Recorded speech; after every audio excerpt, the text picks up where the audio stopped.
Bien, buenas tardes. Lo que queremos ver en este video es el comienzo de la unidad 6. Para eso voy a compartir pantalla. Bien, ahí está compartida. Entonces, en la unidad 6 se refiere al criterio de Nyquist. Esta es la penúltima unidad de la asignatura. En esta unidad queremos revisar el principio del argumento de Cauchy, que es la matemática sobre la cual vamos a fundamentar este criterio de Nyquist, que vamos a usarlo como esta idea de matemática aplicada. Va a ser, el criterio de Nyquist es una aplicación del principio del argumento de Cauchy. Queremos ver este criterio para sistema continuo, queremos ver este criterio para sistema discreto. Y después, la próxima semana, queremos ver el tema de estabilidad relativa. Cosa que podemos construir sobre esta idea de Nyquist que van a aparecer acá en esta unidad. Algunas cosas son parecidas. Por ejemplo, nuevamente queremos, a partir de información del lazo directo L, deducir información con respecto al comportamiento, sobre todo de estabilidad, del lazo cerrado a través del término uno más L. Igual que en el lugar geométrico de raíces, que a través del lugar geométrico de raíces con la información del L, obteníamos las trayectorias de los polos del lazo cerrado del uno más L. En ese sentido es muy parecido. Diferencias, y tiene que ver, por ejemplo, con una limitación del lugar geométrico de raíces. Una de las limitaciones del lugar geométrico de raíces que la atacamos en su momento con el proyecto de Smith, pero es más complejo. O lo atacamos con la aproximación de Padé, pero efectivamente es una aproximación, así que el resultado no va a ser exacto. El hecho de que en tiempo continuo, cuando tengo un retardo puro, ese retardo puro no es polinomial. Y como no es polinomial, entonces no lo podemos introducir directamente en un lugar geométrico de raíz. ¿Sí? O podríamos resolverlo numéricamente, pero ya la cosa, las 12 reglas ya no funcionan y entonces a lo mejor un remedio es usar una aproximación de Padé, pero efectivamente el lugar geométrico de raíces que obtenemos es una aproximación del que es el verdadero. Entonces siempre va a quedar un poco la duda de una distancia entre la predicción del comportamiento del lazo cerrado y el comportamiento verdadero del lazo cerrado, porque está esta aproximación del retardo por una aproximación de Padé, valga la redundancia. O si hacemos un predictor de Smith, está la fragilidad de que si no conozco exactamente el tau o si no conozco exactamente el G0, el predictor de Smith no cancela exactamente y el remedio sea peor que la enfermedad. Entonces, una de las razones por la cual vemos Nyquist es el hecho de que efectivamente Nyquist o el criterio de Nyquist no tiene absolutamente ningún problema en enfrentar en tiempo continuo una expresión exponencial para el retardo. Al contrario, es más de lo mismo para Nyquist. Entonces, es una alternativa al lugar geométrico de raíces que resuelve una de sus limitaciones. Am, en discreto no es problema. En discreto no es problema para el lugar geométrico de raíces porque el retardo en discreto es polinomial. Y también el criterio de Nyquist puede enfrentar a retardo en discreto a polinomiales y resolverlo. Eso tampoco, ahí no hay una ventaja clara del criterio de Nyquist. ¿Qué otro aspecto podemos ver acá? Entonces, aquí nuevamente nos vamos a concentrar, igual que en el caso del lugar geométrico de raíces, en el lazo directo, para poder predecir a través de, conociendo el L, básicamente, trabajando con el uno más L, entonces predecir a través del L el comportamiento del uno más L que caracteriza el lazo cerrado. ¿Sí? ¿Va a ser estable o no va a ser estable? El criterio de Nyquist no nos va a entregar una trayectoria de los polos del lazo cerrado, pero sí nos va a decir si el lazo cerrado es estable o no es estable, dado el L que tengo, y si es que dado el L yo cierro el lazo o no. ¿Sí? Va a ser una respuesta un poquito más on-off, pero después la vamos a moderar un poco con el concepto de estabilidad relativa que viene después. Entonces, acá que tenemos, tenemos básicamente lo que acabo de mencionar. Vamos a trabajar con el L, pero queremos predecir el lazo cerrado. Vamos a asociar el criterio de Nyquist tiene dos componentes básicamente, el diagrama de Nyquist y sobre el diagrama de Nyquist vamos a usar vamos a establecer el teorema de estabilidad de Nyquist. El teorema de estabilidad de Nyquist es una extensión del principio del argumento de Cauchy que va a aparecer acá. Sí. ¿Por qué? Aquí. Sí, entonces, como lo he mencionado, entonces, retardos puros no polinomiales es una de las ventajas que podría tener ah, el criterio de Nyquist sobre el lugar geométrico de raíces. Y también igual que similarmente que en el caso del lugar geométrico de raíces, pero es también una herramienta gráfica. ¿Sí? No grafica lo mismo, pero también es un gráfico al final del día. ¿Sí? No hay, es una imagen de un dibujo. ¿Sí? Por lo tanto, también va a haber asociado un bosquejo, pero no hay estas 12 reglas que vimos para el lugar geométrico de raíces. Ok, entonces, ¿en qué matemática descansamos? Descansamos en este resultado de cálculo de variables complejas, en la cual dice, el principio de argumento de Cauchy dice 1 sobre 2pi por i, donde i en este caso es raíz de menos 1, Integral de contorno a través de un contorno gamma de f tilde sobre f en ds, f tilde la derivada en s de f, donde f de s es una función de transferencia con numerador y denominador polinomial. Am, S es igual a Z menos P. Z mayúsculo menos P mayúsculo. ¿Sí? Entonces, ¿qué cosa pasa acá? El Z mayúsculo, el gamma es un contorno. Esto es un integral de contorno, cálculo de variable compleja. Es un integral de contorno. Cuando hay un contorno y un contorno cerrado, ¿sí? Entonces, cuando hay un contorno cerrado simple, como lo ponen acá, sin intersecciones, sin nada así como doblado, ¿sí? Yo puedo recorrer ese contorno, ¿sí? Imaginariamente, todo lo que queda a mi mano derecha en el recorrido que hago desde un punto de partida a darme una vuelta completa y regresar al mismo punto de partida, todo lo que queda a mi mano derecha se considera el interior de ese contorno, ¿sí? Cualquier contorno simple, cerrado, establece un interior y un exterior, ¿sí? Y el interior se determina con esta regla de la mano derecha. Entonces, eh, el Z mayúsculo, una vez que tengo este contorno y lo recorro a través de la integral de contorno y evalúo el lado izquierdo de este principio de argumento de Cauchy, el Z mayúsculo resulta ser la cantidad de ceros al interior del contorno cerrado simple y el P, resulta ser P mayúsculo resulta ser la cantidad de polos de esta función f de s al interior de este contorno, ¿sí? La cantidad, no el valor, la cantidad, ¿sí? La cantidad de ceros del f y la cantidad de polos del f, ¿sí? Ah, ese es el principio del argumento de Cauchy. Y ahí le puse una página web, no vamos a entrar en mucho detalle, lo vamos a usar básicamente con esta idea de matemática aplicada, pero si queremos saber más, y por supuesto es súper razonable querer saber más, podemos, por ejemplo, revisar ese link que aparece. Am, ¿Cómo lo interpretamos esto? Entonces, la integral de contorno del f tilde del lado izquierdo, básicamente, se puede interpretar como 2pi i veces a raíz de menos uno y raíz de menos uno veces el número de vueltas n mayúsculo, es un nombre, el número de vueltas, que le vamos a llamar n mayúsculo, alrededor del origen de la función f evaluada en el contorno. Como es la integral de contorno, la estamos hablando en el contorno. Entonces, ahí se pueden dar cuenta que, claro, por eso tengo una f tilde, porque entonces el integrando puedo ver básicamente el f y lo estamos hablando en el contorno. Y con eso, entonces, ¿cuántas vueltas el f se da, evaluado el f en el contorno? ¿Cuántas veces encierra el origen? Eso le llamamos n mayúsculo. Si el encierro, me adelanto, va a aparecer después, pero si el encierro es en sentido horario, porque estoy en un contorno y voy en una dirección recorriendo el contorno hasta regresando donde mismo estoy, y tiene que haber una dirección porque eso va a determinar dónde va a estar mi mano derecha, va a determinar qué parte del plano dividido por la curva cerrada es el interior y cuál es el exterior. Entonces, si por ejemplo tengo un círculo y giro en sentido horario en ese círculo, entonces el interior va a ser el interior del círculo. Pero si giro en sentido antihorario, mi mano derecha va a hacer que todo el plano fuera del círculo va a ser el interior, ¿sí? Por poco intuitivo que sea. Entonces, dependiendo del sentido, va a ser el interior que voy a trabajar. Y este n mayúsculo, que son los encierros, que es la evaluación del lado izquierdo, que tiene que ver con la integral de contorno, va a ser la cantidad de vueltas que nos damos alrededor del origen. Si me la doy en sentido horario, esas vueltas, entonces este n mayúsculo, cuantas veces lo encierre, va a ser positivo. Y si me la doy en sentido antihorario, para tener noción de este sentido, de dirección, esto va a ser negativo, ¿sí? O sea que si me doy una vuelta horaria alrededor del origen, el n mayúsculo vale 1.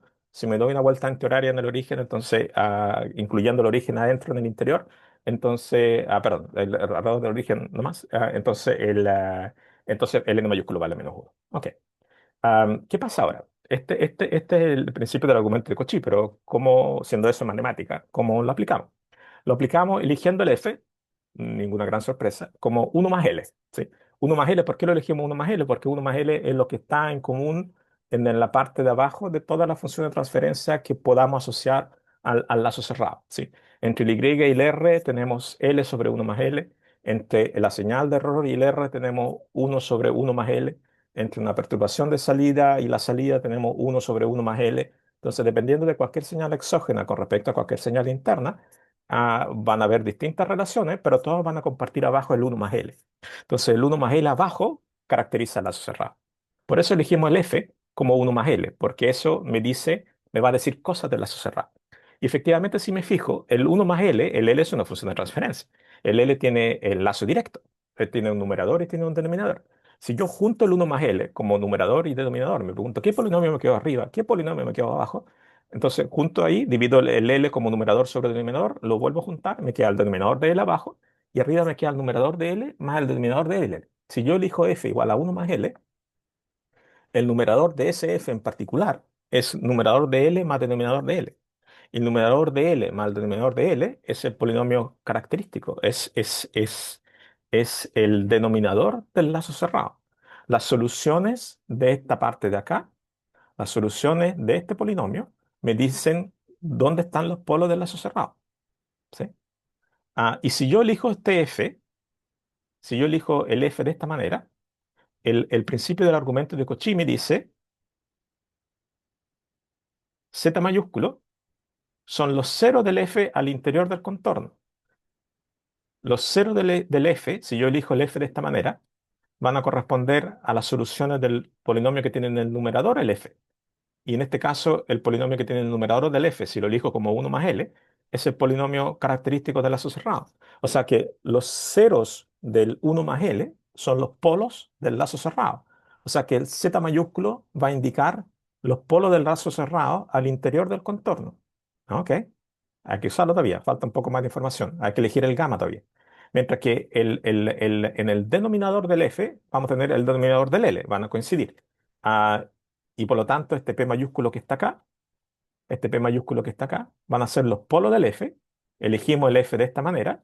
Por lo tanto, el P para este F en particular van a ser los mismos polos del L al interior del contorno gamma. Entonces, la pregunta se transforma en qué gamma elegimos.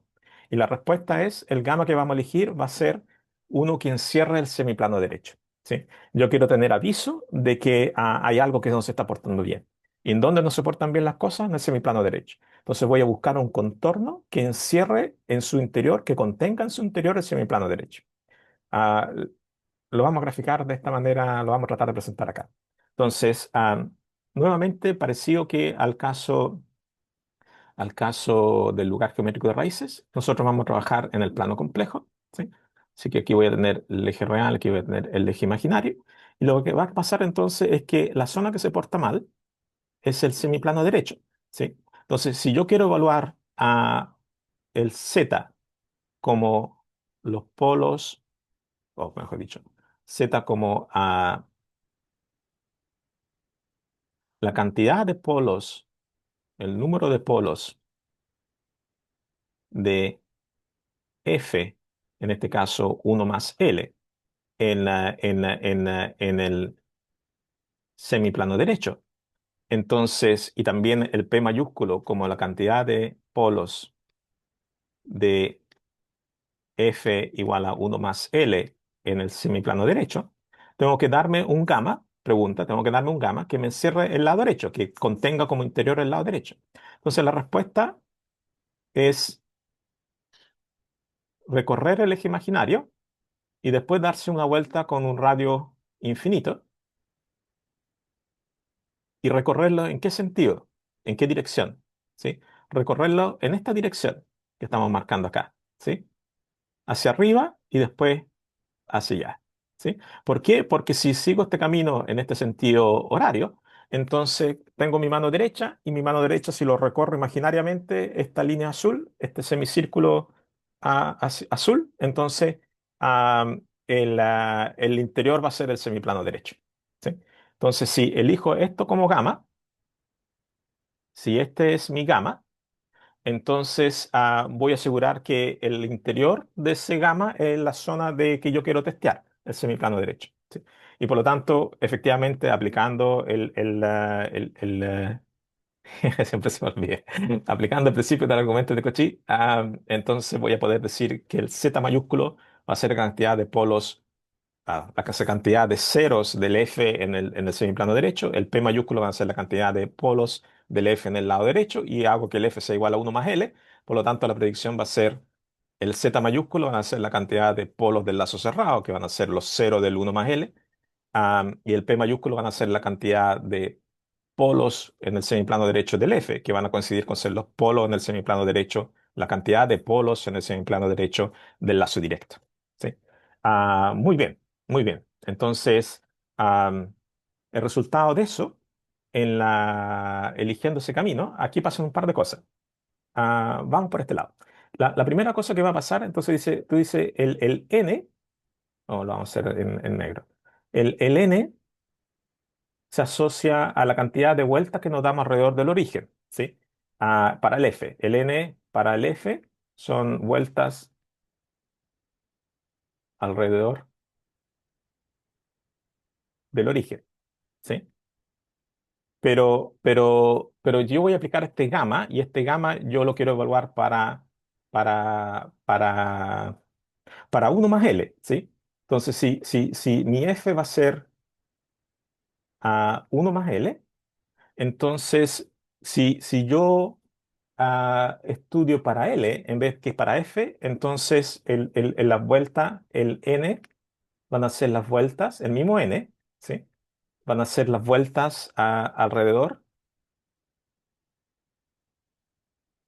del punto, en vez de ser el origen, ¿sí? Del punto menos uno 0, ¿sí? ¿Por qué? Porque si lo hacemos como referencia con el punto menos uno 0, entonces, como es uno más L, si el L estuviera en el punto menos uno 0, más el uno más L está en el cero cero, que es el origen, ¿sí? Entonces, las vueltas alrededor del origen del F son lo mismo que las vueltas alrededor del punto menos uno 0 del L, ¿sí? Porque el F es igual a uno más L, ¿sí? Está corrido, ¿sí? Entonces nos queremos concentrar en el L porque queremos del lazo directo predecir el comportamiento del lazo cerrado. Entonces estamos mejor acostumbrados a remapear el origen cero cero al punto menos uno cero. Pero una vez que tengo eso, la respuesta, el del n es la misma, ¿sí? Si encierro en sentido horario el menos uno cero, el contorno gamma, entonces, perdón, el contorno L de gamma, entonces el n mayúsculo va a ser un número positivo, más uno, si lo encierro una vez. Si lo encierro en sentido antihorario, el L evaluado en el contorno, entonces el n mayúsculo va a ser menos uno, ¿sí? Entonces, como el n mayúsculo es la evaluación de la integral de contorno, necesito otra lámina. eh, entonces, lo que vamos a observar es que ah, las matemáticas del asunto nos decían 1 sobre 2 pi y aquí tengo la integral de contorno, con todo lo que viene ahí, esto igual a z mayúsculo menos p mayúsculo.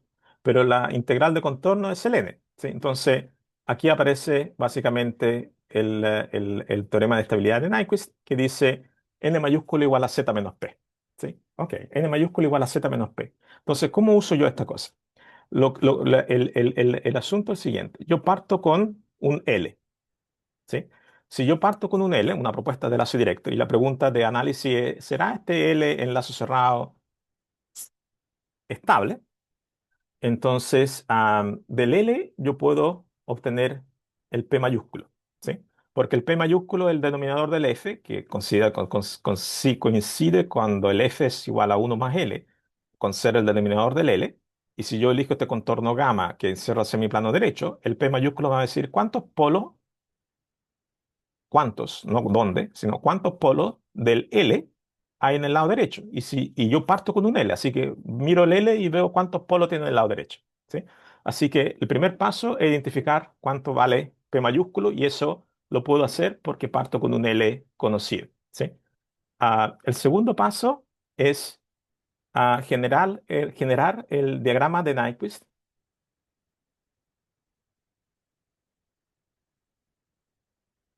del L, ¿sí? Entonces, el diagrama de Nyquist del L es básicamente el L evaluado en la trayectoria, en el contorno gamma que elegimos, ¿sí? Entonces, acuérdense que nosotros elegimos este contorno gamma, que básicamente es el eje imaginario, y después lo cerramos con un semicírculo que está acá, ¿sí? Entonces, lo que va a pasar ahora es que en el semicírculo, el L de J, el L evaluado en el S en el radio que tiende a infinito, ese va a aportar cero, ¿sí? No vamos a entrar en los detalles, matemática aplicada al asunto, básicamente. Entonces, lo único que me va a quedar acá, cualquier L que tenga grado relativo mayor que cero, esto lo va a cumplir, ¿sí? El, am, el, am, en el eje imaginario, eso sí, porque aquí tengo la parte real y aquí tengo la parte imaginaria. En el eje imaginario, eso sí, eso no tiene por qué ser, no tiene por qué ser cero. Entonces me va a quedar solamente esta parte, ¿sí? O sea, significa de que evaluar el L para el diagrama de Nyquist para el contorno completo va a ser entonces equivalente a evaluar el L para J omega, ¿sí? Entonces, lo que sí, este es el eje imaginario completo. Esto significa de que acá nosotros estamos en cero, acá arriba nosotros estamos en más infinito, ¿sí? Vamos en ese sentido, vamos para allá, ¿sí? Acá vamos a evaluar, pero me va a aportar cero, y acá vamos a llegar de menos infinito y vamos a subir al cero, ¿sí? Entonces, necesitamos frecuencias negativas también, ¿sí? La buena noticia es que no tengo que volar el contorno completo, no tengo que ir a meterme en el radio infinito. La mala noticia es que tengo que volar para el rango de frecuencia completo entre menos infinito e infinito, ¿sí? Am, ok, y del diagrama de Nyquist, esto lo vimos en un momento, control cero creo que era. Sí. Del diagrama de Nyquist, entonces voy a obtener el n, ¿sí? Porque una vez que tengo el dibujo, puedo ver si del L de omega, perdón, del L de gamma, del contorno, entonces voy a poder evaluar cuántas veces encierra con respecto al punto menos uno, cero, ¿sí? Vamos a ver inmediatamente un ejemplo. Y teniendo el n ahora, con el n ahora conocido a través del diagrama de Nyquist, ¿sí? Entonces voy a ir a la fórmula que aparece acá, n igual a z menos p. Bueno, si n es igual a z menos p, entonces n más p es igual a z, ¿sí? Y si el z me da cero, paso 3. Si z mayúsculo cero, entonces el lazo cerrado es estable. Pero si z es mayor que cero, entonces el lazo cerrado es inestable.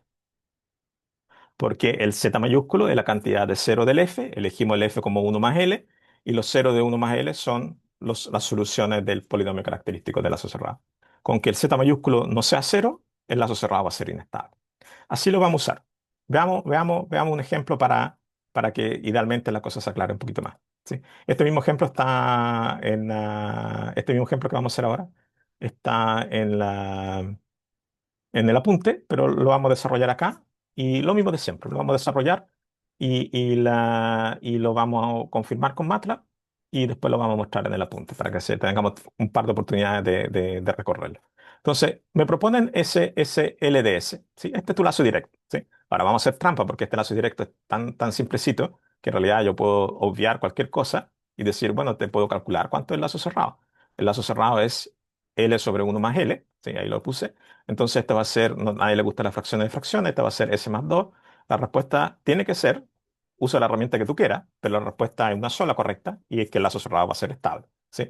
Lazo cerrado estable. Pero ahora queremos hacerlo con Nyquist. Entonces, si lo queremos hacer con Nyquist, tomo el LDS, 1 sobre S más 1, lo vamos a igualar en el gamma que va a ser todo este recorrido que mencionamos, ¿sí? Pero eso va a ser equivalente a evaluarlo solamente en el eje imaginario, así que reemplazamos S por J omega, así que aquí me va a quedar 1 sobre J omega más 1, y lo que necesito ver ahora, como es el plano complejo, con parte real y con parte imaginaria, entonces necesito ver la parte real y la parte imaginaria, así que multiplico por su complemento arriba y abajo.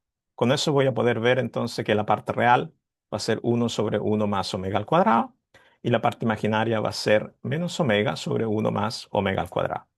Una de las cosas que puedo hacer ahora es, por ejemplo, evaluar para algunos valores cuánto vale la parte real y cuánto vale la parte imaginaria para tener punto y dibujarlo acá, ¿sí? O por lo menos bosquejarlo.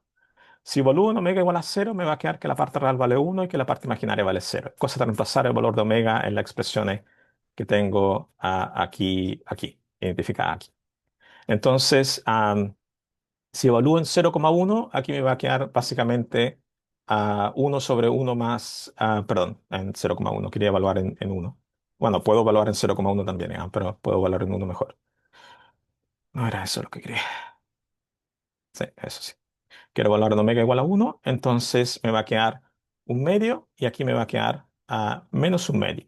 Si evalúo ahora en 10, aquí me va a quedar 1 sobre 101, pero es básicamente 1 sobre 100, así que aproximadamente es 0,01 y aquí me va a quedar menos 10 sobre 101 y ese es aproximadamente menos 0,1.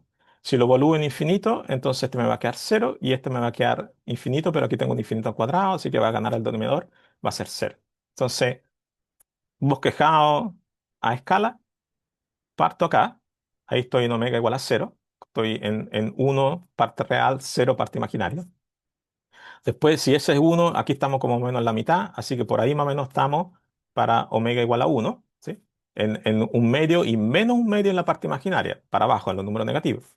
Después estoy con 0,01 en la parte real, o sea, casi cerca del eje, y estoy con una décima, estamos por ahí más o menos, ¿sí?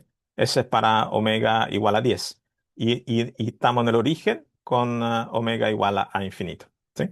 Lo que hacemos ahora, por supuesto, es tomar a más puntos. Entre más puntos hago, mejor va a ser.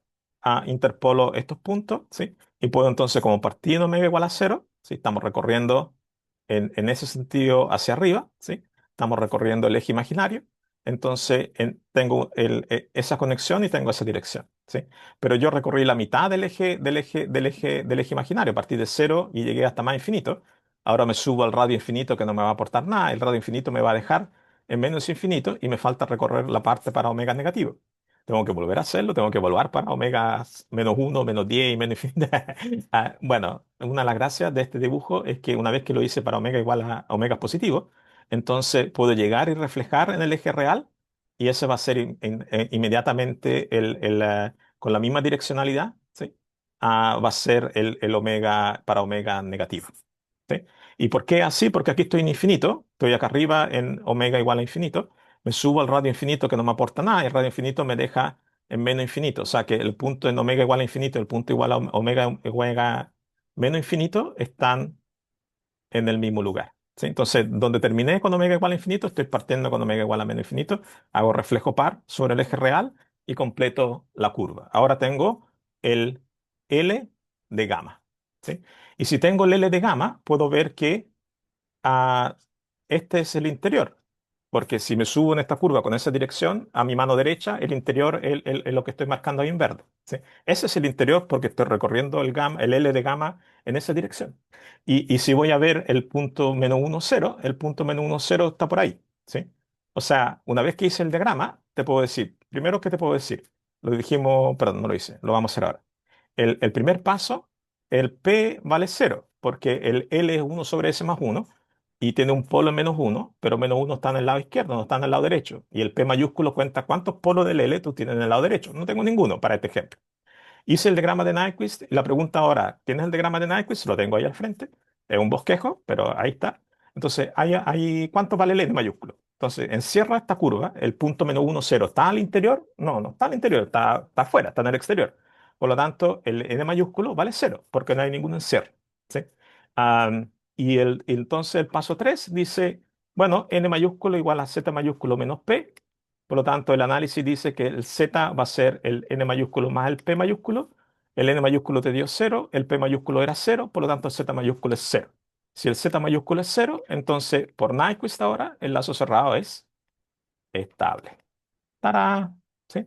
Hicimos nuestro primer diagrama de Nyquist y aplicamos por primera vez el criterio de Nyquist. Voy a ver aquí el apunte. En el apunte tenemos el ejemplo, el mismo ejemplo. Aquí lo desarrollamos, usamos MATLAB. ¿Qué comando estamos usando en MATLAB? En MATLAB le voy a decir L igual a TF 1 sobre 1, 1. Y en MATLAB usamos el comando Nyquist. Le digo Nyquist DL. Y él se demora un poco porque es el primer dibujo que estamos haciendo. Y me entrega este dibujo. Vamos a cambiar los ejes. Lo había hecho antes, no quedó grabado. Así que ahí tengo los ejes. Lo agrandamos un poco para que se note un poco más como un círculo. Y ahí pueden ver que marcó MATLAB porque usé el comando Nyquist. Me dijo, del L. Y entonces hizo para acá y después volvió a reflejar. Me indicó con una flechita en la dirección. Así que estamos en sentido horario recorriendo el contorno del L de gamma. El interior quedó dentro del círculo. El interior del círculo, el interior que estamos estudiando, no encierra el punto menos uno cero. Y por lo tanto, aquí MATLAB automáticamente, porque hice el comando Nyquist, me marca con un más rojo, es donde está el punto menos uno cero. Veo este gráfico, digo N mayúsculo vale cero, P mayúsculo vale cero, N mayúsculo vale cero, Z mayúsculo vale cero. ¿Sí? Aquí no lo tenemos todavía, lo vamos a usar en un momento, ¿sí? Pero básicamente las cosas que aparecen acá. Lo otro que queremos agregar acá, y con esto vamos terminando, el hecho de que, ok, Es la única manera de apearse de tener que hacer L de J mega, sacar la parte real, sacar la parte imaginaria, evaluar para alguna frecuencia, tratar de buscar algo. Una posibilidad que se puede hacer también es hacerlo con diagramas de Bode, ¿sí? Sobre todo si el L es estable, yo puedo hacer un bosquejo yo puedo hacer un Bode asintótico, ¿sí? Por ejemplo, partir conociendo el L del diagrama de Bode que aparece acá, ¿sí? Un bosquejo del diagrama de Bode. Y lo que puedo hacer es interpretar el diagrama de Nyquist, am, no como el ploteo finalmente es todo lo mismo, digamos, pero no como el ploteo de la parte real versus la parte imaginaria, sino que una última lámina, ahí estamos bien. Una última lámina acá, ¿sí? Para el mismo L, ¿sí?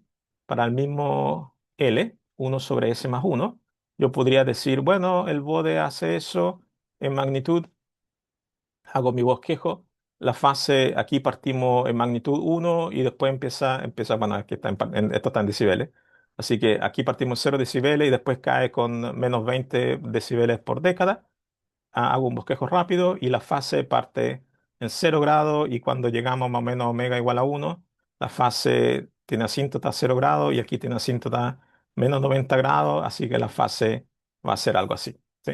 Entonces, yo con esa información me puedo ir a mi plano complejo. Fíjense que el bode es para frecuencias positivas, entonces puede decir, ok, 0 decibeles es lo mismo que 0 decibeles es lo mismo que magnitud igual a 1 en escala absoluta. Entonces, parto con magnitud 1 a 0 grados. 0 grados, los 0 grados están acá. Este es el eje real, este es el eje imaginario. Entonces, yo dibujo una flecha desde el origen hasta el valor de 1, ¿sí? Y ahí estamos en lo que me dice el bode en magnitud y fase para omega igual a 0. Después voy aumentando y aquí me dice el bode que la flecha, el largo de la magnitud va a ser más o menos constante hasta que llega a omega igual a 1, después va a empezar a bajar. Eso significa que esta flecha, este largo de la flecha, para un omega relativamente pequeño va a ser más o menos parecida, pero después me dice cuando el omega es más grande que 1 y la fase va a empezar a hacerse negativa. Por eso dibujé la flecha un poco más abajo. Pero después la flecha se va a hacer más chica porque estamos por acá, por ejemplo, ahora, pero el ángulo es más negativo. Entonces, y después la flecha se hace cada vez más corta y la flecha se hace cada vez más corta. Cuando llegamos aquí al origen, la flecha tiene básicamente largo cero. O sea, aquí tengo menos infinito, pero en decibeles, y menos infinito en decibeles es magnitud cero. Entonces tiene largo cero apuntando ahí. Entonces, si yo ahora con esta gráfica interpretando la magnitud como el largo de la flecha y la fase con el ángulo de la flecha, o sea, básicamente una representación polar del L, entonces yo ahora puedo conectar los puntos, los extremos de la flecha y obtengo efectivamente el mismo diagrama si lo que lo hiciéramos con parte real y con parte imaginaria. El diagrama de Bode me entrega para frecuencia positiva, simplemente lo reflejo y lo obtengo entonces para frecuencia negativa y tengo una curva cerrada. ¿Por qué lo tengo que reflejar? No solo por ocioso, sino porque tengo que tener una curva cerrada, porque si no tengo una curva cerrada del L de gamma mayúsculo, no tengo un interior y no tengo un exterior. Entonces lo cerramos con el reflejo para el omega negativo. Necesitamos el omega negativo, tenemos que recorrer todo el eje imaginario. Así que esta es una alternativa para obtener el diagrama de Nyquist relativamente un bosquejo relativamente fácil o más expedito. Saquemos un bode asintótico y con el bode asintótico intuyamos cómo hacer el diagrama, cómo debiera quedar el diagrama de Nyquist. Si tenemos oportunidad, usamos MATLAB, confirmamos el bosquejo y en ese sentido vuelve a parecerse un poco como el lugar geométrico de raíz, ¿sí? La idea de obtener un bosquejo y con el bosquejo encontrar información, en este caso el n mayúsculo, y con el p mayúsculo y con el n mayúsculo sacar adelante entonces el Z mayúsculo. Bien. Creo que por acá quedamos, ¿sí? Ahí está básicamente la aplicación, la vamos a retomar en el próximo video.